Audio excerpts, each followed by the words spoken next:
Further complicating matters, the Supreme Court is set to rule in the coming months on President Trump's authority to issue those tariffs. What has changed is that there are more MAGA Republicans in both of those chambers, and they're more organized in how they want to pursue their agenda. You can see evidence of both where he came from and his ambitions just in the interviews I've done with him. For example, some of the policies that he's pushing for, something like the Affordable Connectivity Program, that was a program that actually expired, but it provided a $30 internet subsidy each month for millions of Americans. He has gone against his party to advocate for that again and again. Right now, the two candidates are in a dead heat, even though Barrino is a political outsider. Now, part of that is because of the millions upon millions of dollars that have poured into this race, making it the most expensive non-presidential election in American history. This is a massive ship. You can see it behind me. It is taller than the bridge with all the cargo on top. The polls are close. Are you nervous about that? I do want to push back on when you say you did nothing wrong, because the judge did fine you a significant amount. Are you concerned if Russia were to win, the consequences for the U.S. internationally? You've mentioned that you think President Biden may also pardon his brother and himself. Does he need to do that? Are you going to continue investigating him? In Ohio alone, that would be at least thousands of people unable to vote. Isn't that a bigger threat to a free and fair election? We see a lot of time being wasted on just moving lines around. After 45 years representing Northern Ohio, Congresswoman Marcy Kaptur says she was not consulted before state Democrats agreed to a new congressional map drawn by Republicans that will make it even harder for her to win re-election. Do you feel the Democrats should have consulted you before they agreed to it? I think that would have been nice, but they're a minority of a minority.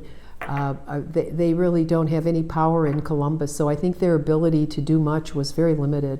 Kaptur says Ohio Democrats should have fought the map, which will favor Republicans in 12 of Ohio's 15 congressional districts. GOP lawmakers drew the map after the president demanded that Republican legislatures gerrymander more districts to increase the party's chances of holding on to the U.S. House.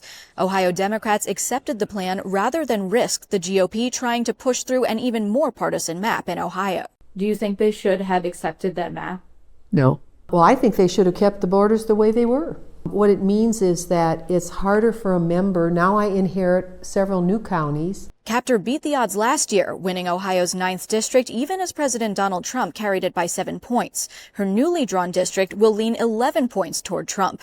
Still, Kaptur is running for a 23rd term, betting on her name recognition. There's no one from our part of Ohio that has that kind of seniority that delivers to the people.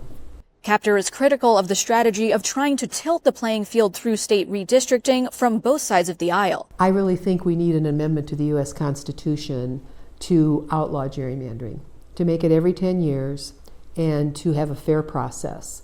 I think what's going on now is gamesmanship.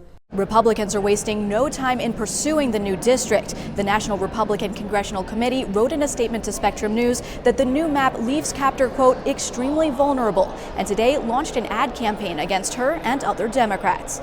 In Washington, Harri Leigh, Spectrum News. 2 years. That's when Josu Pierre, or JP, last saw his wife and 3 children. The former developer fled Haiti after he says gangs took over the homes and apartments he owned in Port-au-Prince. He resettled in Springfield, Ohio, working as a driving instructor, and hoped to bring his family to join him. But then President Donald Trump ended temporary protected status for Pierre and nearly 350,000 other Haitians in the U.S. Pierre says it's getting harder to hope for the future. If you trying to live day by day and be hopeless, not knowing what tomorrow can bring, it's kind of no life at all. The stress for Haitians like Pierre is compounded by national scrutiny of their presence in Springfield, where 10 to 15,000 of the Haitians granted TPS live. In last year's election, President Donald Trump and Vice President J.D. Vance amplified false rumors that Haitians there were killing and eating local pets. How much stress does that add to an already difficult situation? I think the stress has been too much for us to carry. You can see the stress, you can see the panic, you can see the anxiety on their face. Vilas Dorsenville of the Haitian Support Center is among the plaintiffs who filed a class action lawsuit July 30th to stop the end of TPS for Haitians. The suit argues Haiti is a nation in chaos, run by violent gangs and unsafe for Haitians here to return to. He's fielding a flood of requests from Haitian residents desperate to find somewhere safe to go before their legal status runs out. And going back to Haiti is not an option.